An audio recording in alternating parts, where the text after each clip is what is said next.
12তম যোগ দিবস উপলক্ষে 3 দিন ব্যাপী কর্মসূচি ঘোষণা করলেন মুখ্যমন্ত্রী শুভেন্দু অধিকারী। আগামী 21 জুন প্রধানমন্ত্রী নরেন্দ্র মোদীর উপস্থিতিতে কলকাতা রেড রোডে উদযাপিত হবে যোগ দিবস বলে জানালেন মুখ্যমন্ত্রী।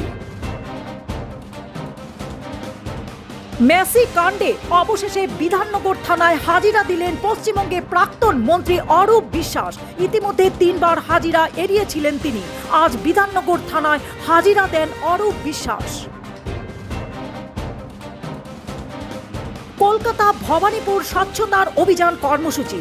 সাফাই কর্মসূচিতে উপস্থিত ছিলেন স্বপন দাশগুপ্ত, অগ্নিমিত্রা পাল ও পূর্ণিমা চক্রবর্তী। স্বচ্ছতার বার্তা দিতে ঝাঁটা হাতে রাস্তায় বিজেপির নেতারা। সিক্কিমের সিংতাম রূপোর 20 মাইল এলাকায় ভয়ঙ্কর ধস।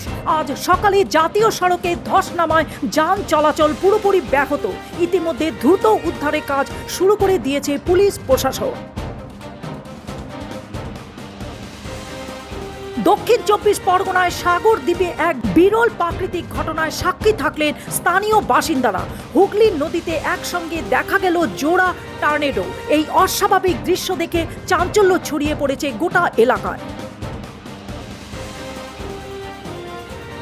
এবার চলতি মাস থেকে এটিএম ও ইউপিআই এর মাধ্যমে তোলা যাবে পিএফ এর টাকা। পিএফ হোল্ডাররা জুন মাসে শেষ হওয়ার আগেই এই সুবিধা পেতে চলছে। আজ একথা ঘোষণা করলেন কেন্দ্রীয় শ্রম মন্ত্রক।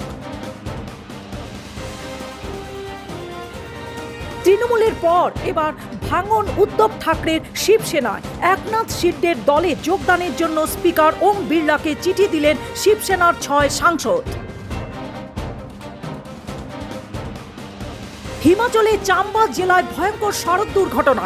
নিয়ন্ত্রণ হারিয়ে গভীর খাদে গিয়ে পড়ে একটি 4 চাকার গাড়ি। দুর্ঘটনায় মৃত্যু 7 জনের। ইতিমধ্যে ঘটনা তদন্ত শুরু করেছে পুলিশ। অবশেষে আমেরিকা ও ইরানের মধ্যে স্বাক্ষরিত হলো শান্তির চুক্তি। এই সমঝোতার পত্রে স্বাক্ষর করলেন মার্কিনের রাষ্ট্রপতি ডোনাল্ড ট্রাম্প ও ইরানের রাষ্ট্রপতি।